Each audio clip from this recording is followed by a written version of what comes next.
High Commander Veltar, the Conqueror, knelt in the ruins of his throne room while Jake Morrison stood over him with a weapon that could end his life with a single thought.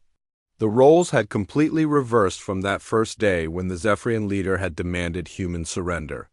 Now it was the alien emperor who faced defeat and the human captain, who held the power to grant mercy or justice. The throne room was filled with representatives from every species that had fought in the Liberation War. Torvani warriors stood beside human marines while Althean engineers worked with Nexari, technicians to document the fall of the empire that had enslaved them all. The air was heavy with the weight of history being made as the galaxy's greatest. Military power submitted to beings they had once considered inferior. Jake looked down at the defeated High Commander and felt no satisfaction in the victory, too. Many good people had died to reach this moment, and too many worlds still bore the scars of Zephyrian occupation.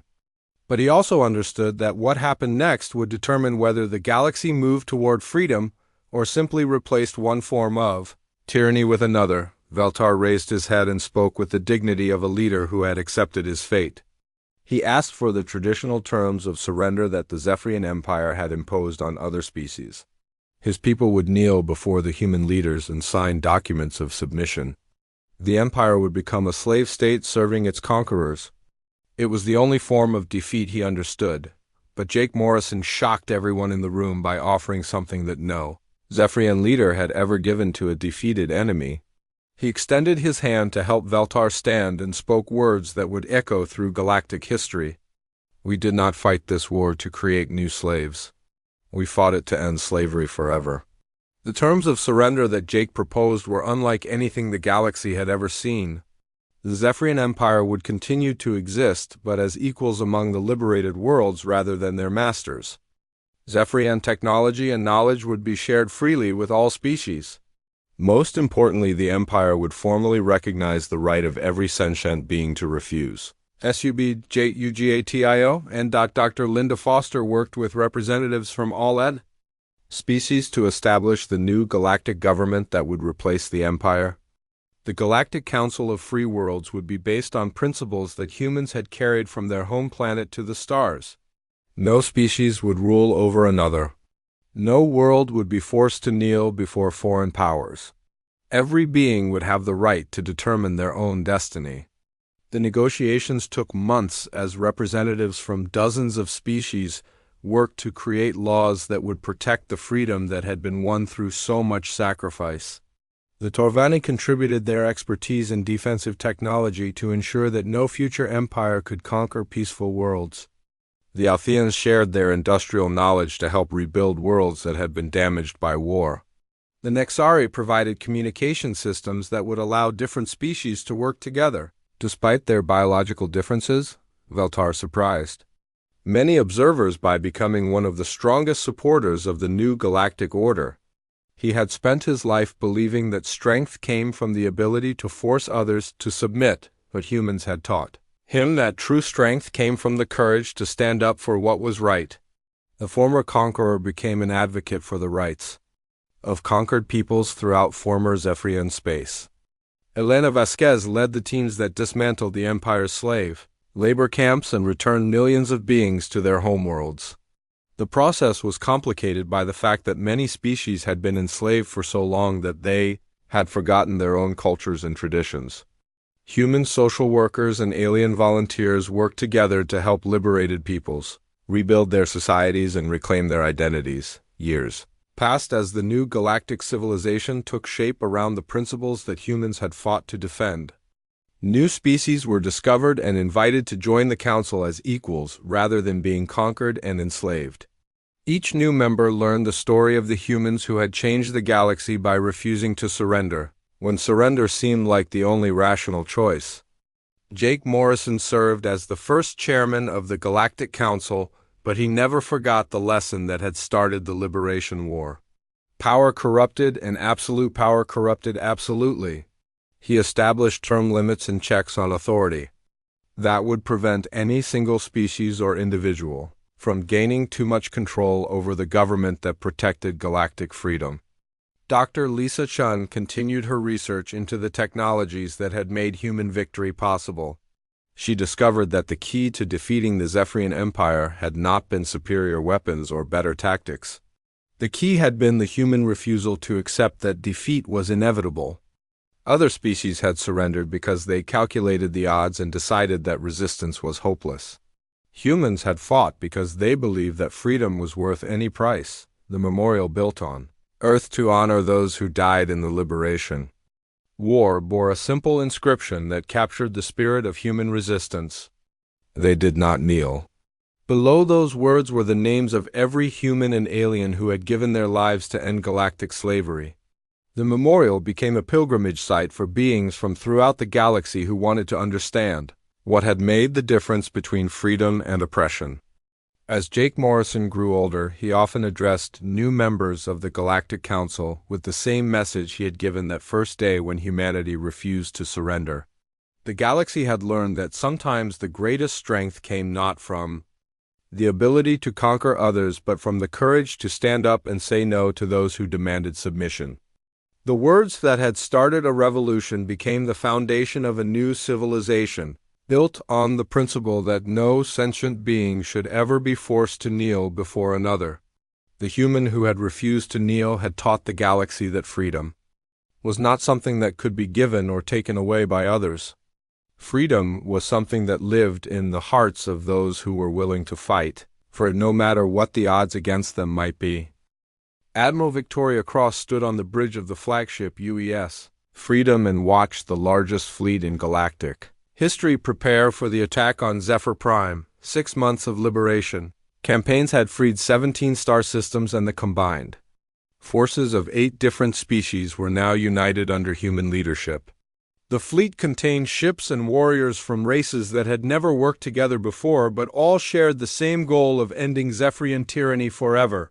Chief Tactical Officer Marcus Webb coordinated the attack formations while representatives from allied species provided intelligence about their specialized capabilities. The Torvani had contributed advanced shield harmonics that could protect entire battle groups. The Althean engineers had modified human weapons with focusing crystals that tripled their effectiveness. The Nexari stealth specialists had developed cloaking techniques that could hide massive warships from enemy sensors. Jake Morrison commanded the assault wing that would lead the initial attack against the heavily defended Zephyrian capital world. His ship Defiance had been rebuilt with technology from 4 different species, but still maintained the unpredictable fighting style that had made human resistance so effective. Around him flew pilots from worlds that had been enslaved for decades, but were now fighting for freedom with human courage and determination. The approach to Zephyr Prime revealed the true scale of Zephyrian military power.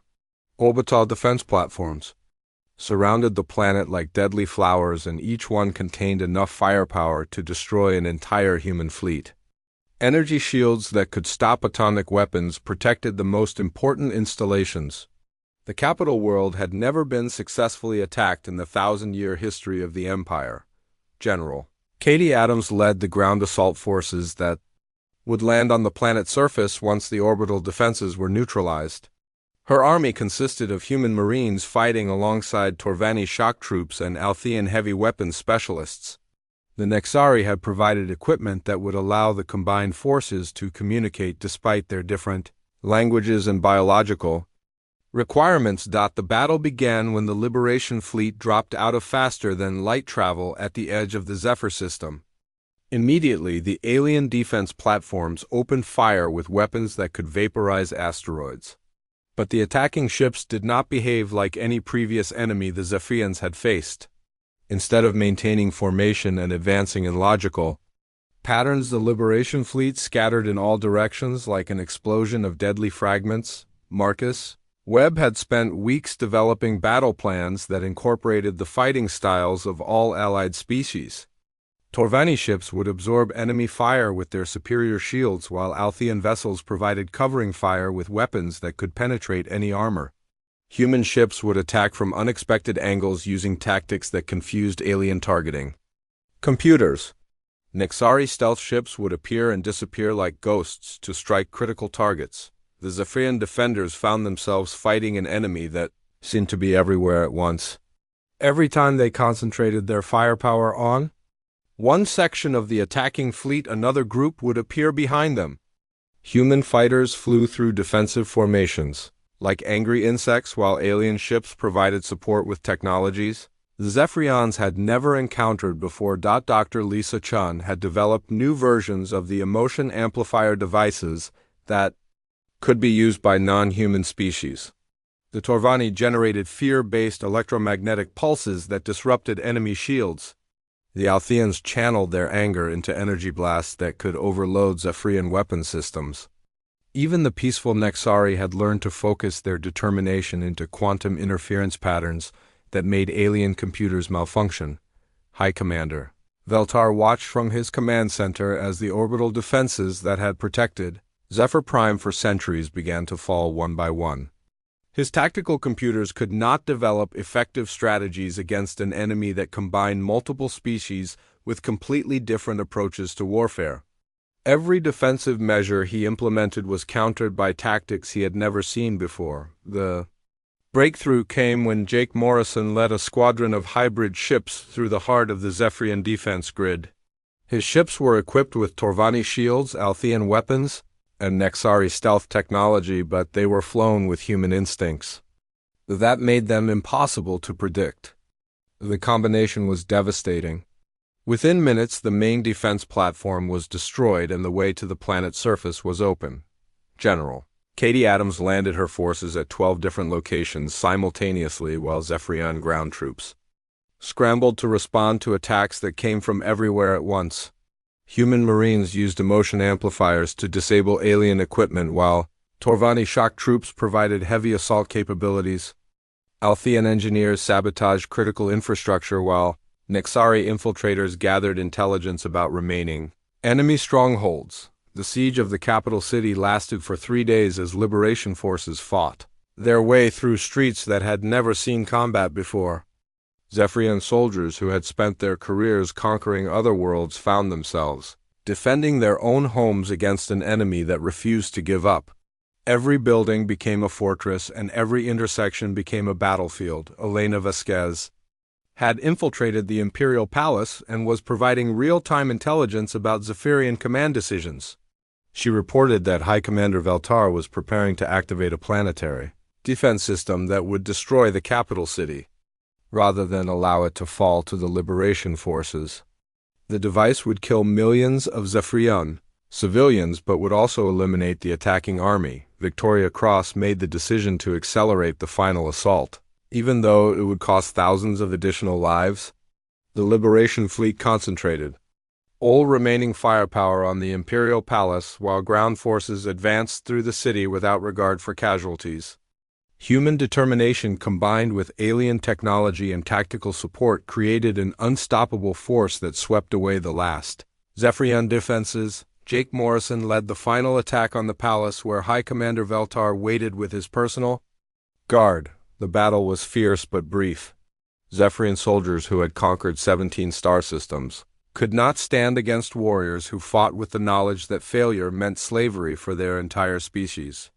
When the shooting stopped, the greatest empire in galactic history had fallen to a coalition led by the humans who had refused to kneel. Commander Elena Vasquez crouched in the maintenance tunnel of a Zephyrian supply station deep in enemy territory and listened to the alien guards discussing something that made her heart pound with excitement. They were talking about uprisings on worlds that had been conquered years ago. The Torvani species on Kepler 442b had destroyed 3 weapons factories in coordinated attacks. The Althean miners in the Vega system had collapsed an entire mountain to bury a Zephyrian military base. Elena had been presumed dead after her reconnaissance mission behind enemy lines, but she had actually been gathering intelligence about the growing rebellion that was spreading throughout Zephyrian space. The news of human resistance had reached every corner of the galaxy through captured communication networks, and the effect was electric. Species that had accepted slavery were beginning to remember what freedom felt like. On Earth, Lieutenant Colonel Bobby Turner worked in a hidden bunker, developing propaganda broadcasts that were being transmitted to alien worlds throughout the Empire. His messages were simple but powerful. Humans were still fighting. Humans had not surrendered. Humans refused to kneel. For species that had given up hope, these words carried a meaning that went far beyond their literal translation. The broadcasts showed footage of human fighters attacking Zephyrian forces with weapons made from scrap metal and determination. They showed civilians rebuilding destroyed cities while alien occupation troops watched helplessly. Most importantly, they showed Jake Morrison standing on the bridge of his ship and speaking the words that had started everything. "We do not kneel." Captain Jake Morrison received Elena's first transmission from behind enemy lines 3 months after the war began. Her report confirmed what human intelligence had suspected. The Zephyrian Empire was facing internal problems. For the first time in their history, conquered species were beginning to fight back using tactics they had learned from watching human resistance. Broadcasts. The psychological impact was enormous. The Zephyrians had built their empire on the belief that resistance was futile. Every species they encountered had looked at their superior technology and decided that fighting was hopeless. But humans had proven that technology was not everything. Courage and creativity could overcome any advantage if applied correctly. Elena reported that Zephyrian forces throughout the galaxy were being forced to garrison worlds that had been peaceful for decades. The Torvani had developed sabotage techniques that were clearly inspired by human resistance cells. The Althean workers were using human-style guerrilla tactics to attack supply convoys. Even the peaceful Nexari had begun hiding weapons and planning attacks against their occupiers. Dr. Lisa Tune received data from Elena about captured Zephyrian technology and made another breakthrough that would change the course of the war. The aliens used a centralized computer network to coordinate their forces across multiple star systems. The network was protected by quantum encryption that was supposedly impossible to break, but it had one critical weakness. It could not adapt to input that followed no logical pattern. Working with a team of human programmers, Lisa developed a virus that used random human emotional responses as its operating code. The virus would spread through the Zephyrian network and cause their computers to make decisions based on unpredictable human feelings rather than logical calculations. The result would be chaos throughout their entire military command structure. The virus was transmitted to Elena, who managed to upload it into the Zephyrian network through a captured communication relay. Within hours, alien forces across 17 different star systems began receiving contradictory orders that made no sense. Supply ships were sent to the wrong destinations. Military units were ordered to attack their own bases. Entire fleets were recalled from important strategic positions because their computers had decided that defending empty space was more important than protecting valuable worlds. High Commander Veltar watched his empire begin to crumble as reports poured in from every corner of Zephyrian space. Rebellions that had been small and isolated were growing into full-scale revolutions. The virus in their computer network was making coordination impossible. Worst of all, human forces were somehow appearing in star systems that should have been far beyond their reach. Jake Morrison had been working with liberated alien engineers to retrofit captured Zephyrian ships with human crews and equipment. The hybrid vessels combined alien technology with human unpredictability to create weapons that were far more effective than either species could produce alone. Human pilots flying alien ships with human instincts were proving unstoppable in combat. Colonel Pete Harris reported from Mars that 3 different alien species had made contact with human resistance cells and were requesting assistance in organizing their own rebellions. The Torvani wanted to learn human sabotage techniques. The Altheans needed advice on guerrilla warfare tactics. The Nexari were asking for help in developing weapons that could penetrate Zephyrian armor. The war was transforming from a conflict between humans and the Zephyrian Empire into a galaxy-wide revolution of oppressed species fighting for their freedom. Humans had become the spark that ignited a fire that was spreading across thousands of worlds. Every species that had been forced to kneel was beginning to stand up and fight back, Elena transmitted intelligence about a secret Zephyrian research facility that was developing new weapons designed specifically to counter human fighting techniques. The aliens were finally beginning to understand that their Traditional methods would not work against opponents who refused to follow logical patterns. They were trying to create technology that could predict and counter human unpredictability. Jake Morrison realized that the war had reached a turning point. Zephyrians were adapting to human tactics, which meant that humans would need to evolve as well. The rebellion that had started with one ship refusing to surrender had grown into a liberation movement that spanned the galaxy. But the real test was still to come. The aliens were preparing for a final battle that would determine whether freedom or slavery would rule the stars. Dr. Lisa Chun stared at the alien technology components spread across her laboratory table and felt her heart racing with excitement. 3 weeks of careful analysis had revealed something that could change everything: the Zephyrian quantum harmonics that powered their weapons and shields had a critical weakness that no logical computer system could exploit. The frequency disruptions had to be completely random and unpredictable to work. She contacted Commander Ryan Torres, who was leading the tactical development team aboard the rebuilt human fleet.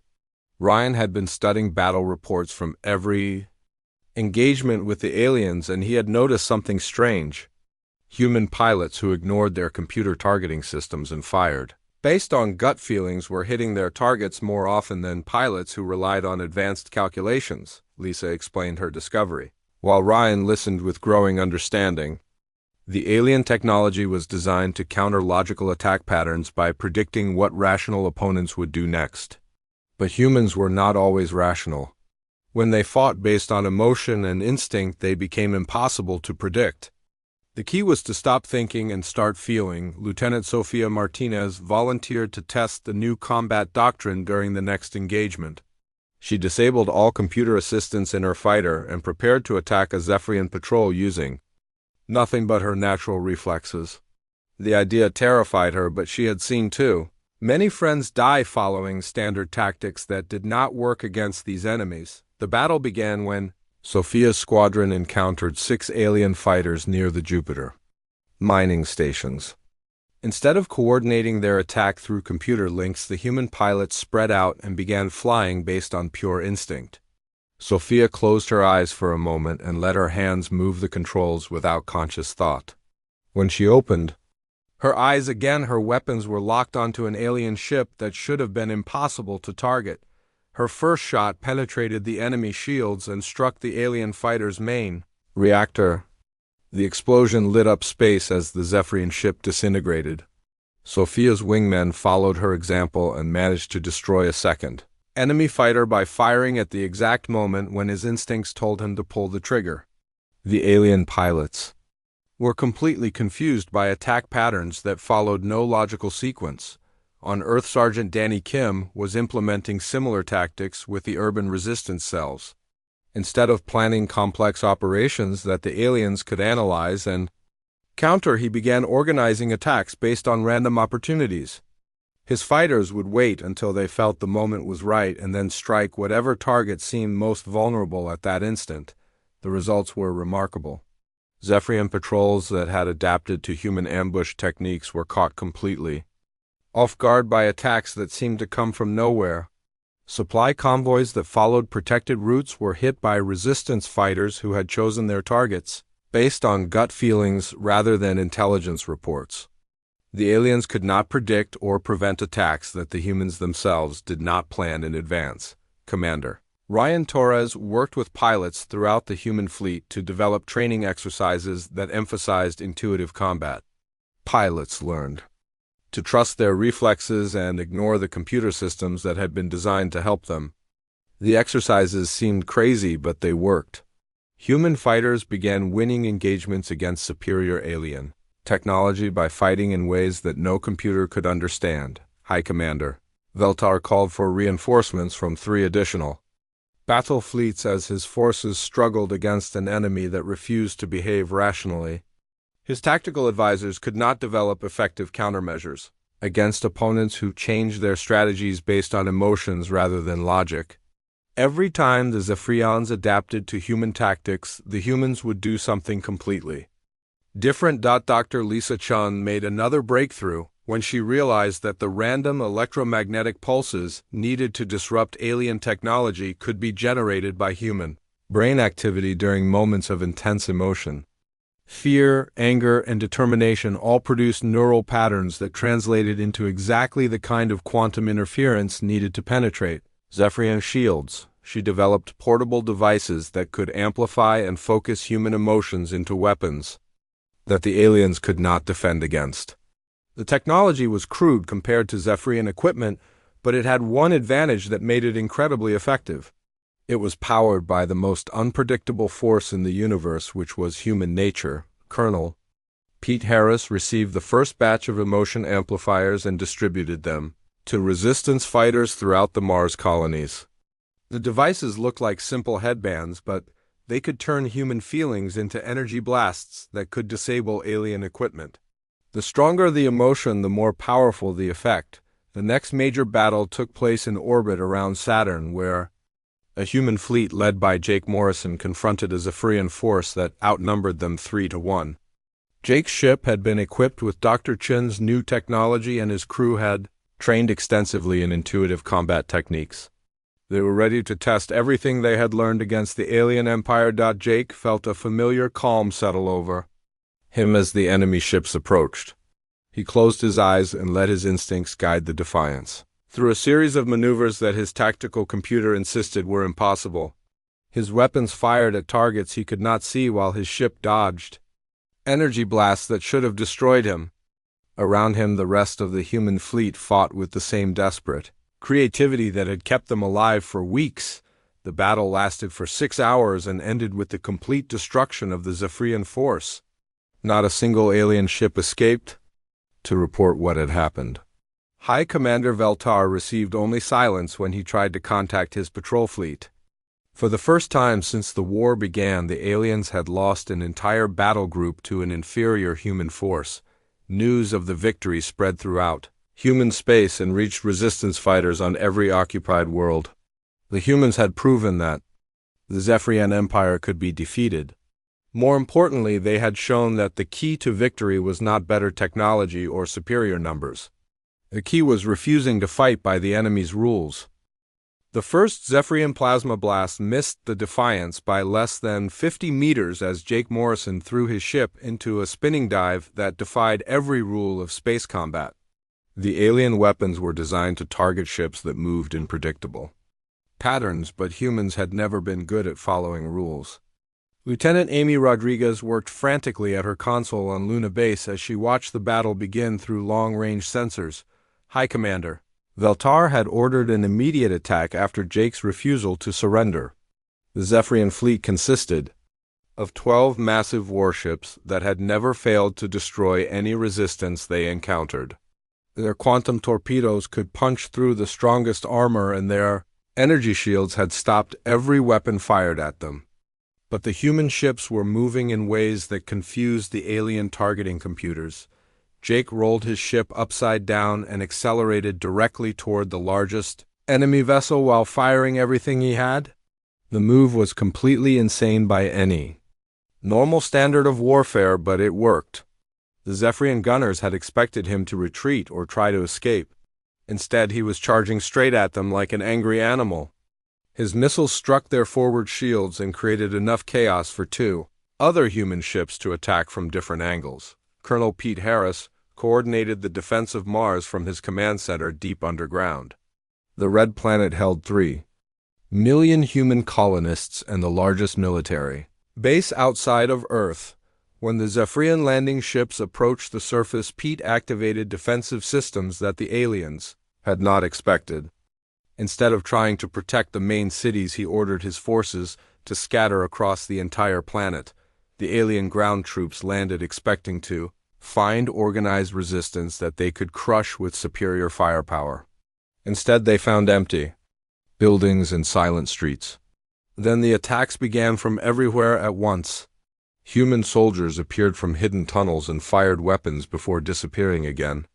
Civilians who should have been cowering in fear instead threw homemade explosives at alien vehicles and melted back into the crowds.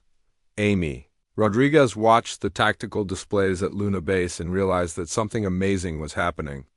The human forces were not trying to win through superior technology or firepower. They were winning through chaos and unpredictability. Every time the Zephyrians adapted to one human tactic, the humans would change to something completely different. The space battle around Earth turned into a deadly dance as human pilots ignored their training and began flying on pure instinct. Lieutenant Sofia Martinez led a squadron of fighters in an attack that should have been suicide.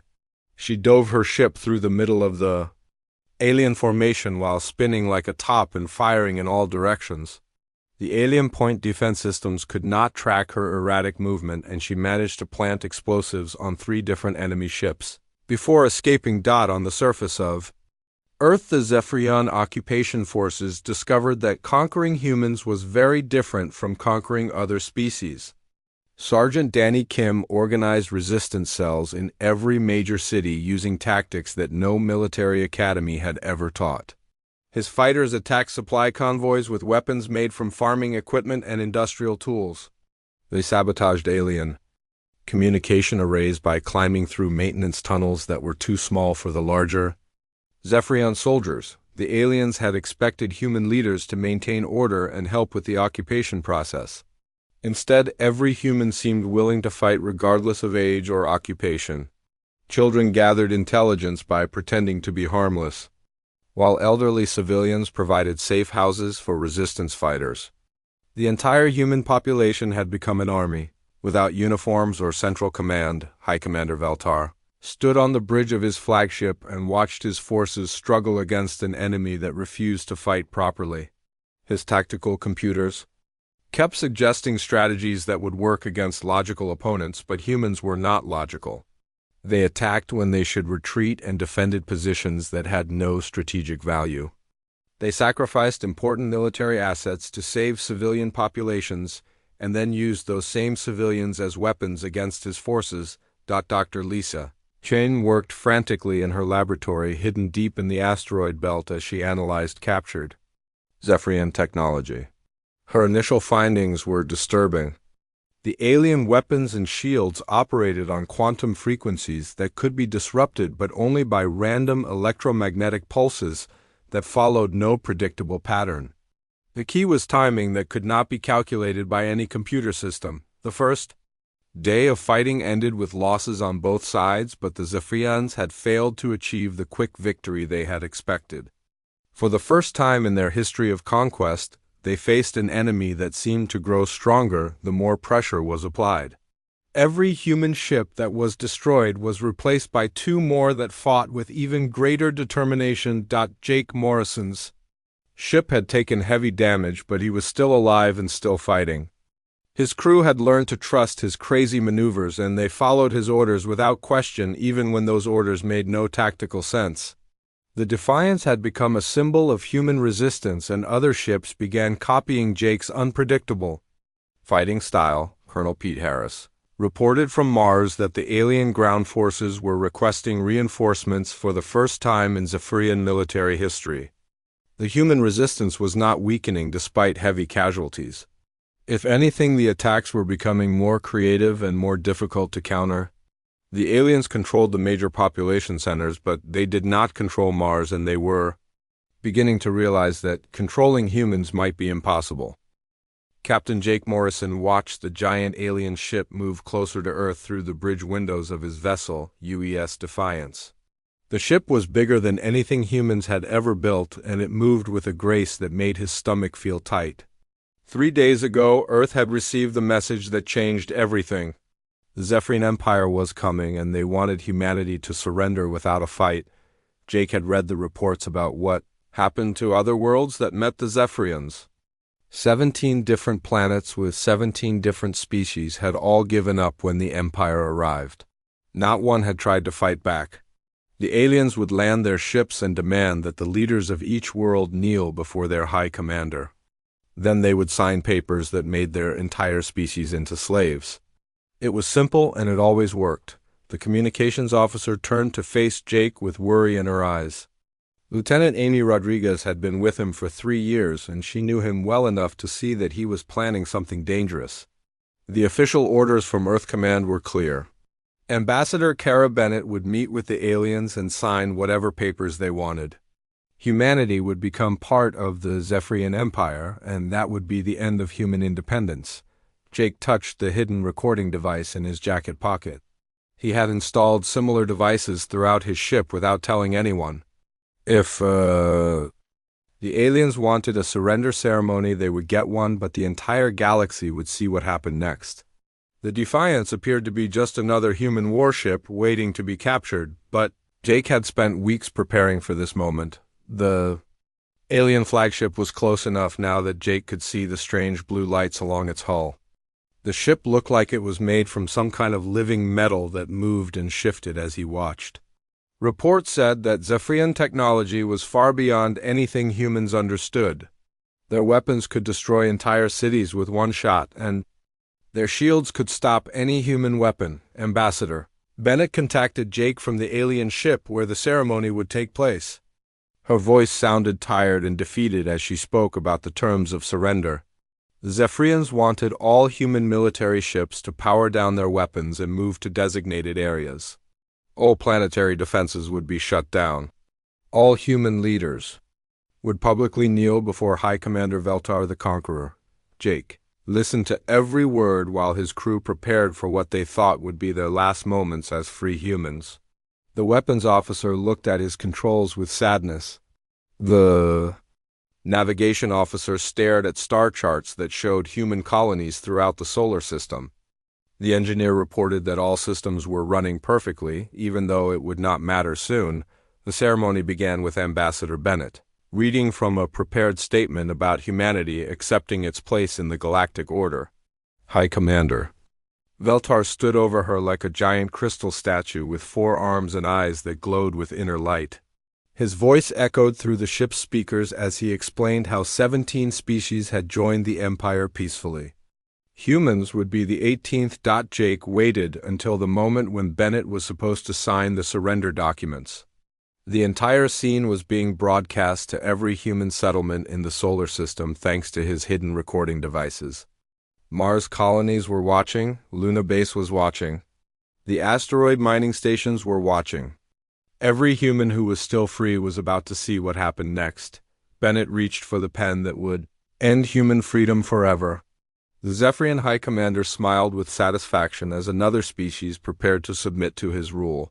His advisors stood nearby with recording devices of their own to document yet another victory for the Empire. Jake activated his communicator and spoke clearly so every human in the solar system could hear his words. This is Captain Morrison of the United Earthship Defiance. We do not kneel. The bridge of the alien flagship went silent. High Commander Veltar turned to stare at the human captain who had just refused the Empire's demand.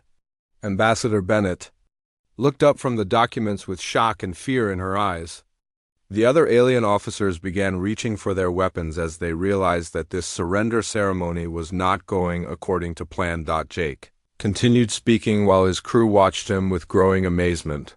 Humanity does not bow to tyrants. We do not surrender our freedom to bullies. We do not kneel before anyone. The High Commander's glowing eyes grew brighter with anger as he understood that these humans were different from every other species he had conquered. For the first time in his long career of forcing worlds to submit, he was facing beings who refused to give up without a fight. Jake smiled as he ended his transmission to every human in the solar system. Show them what we are made of.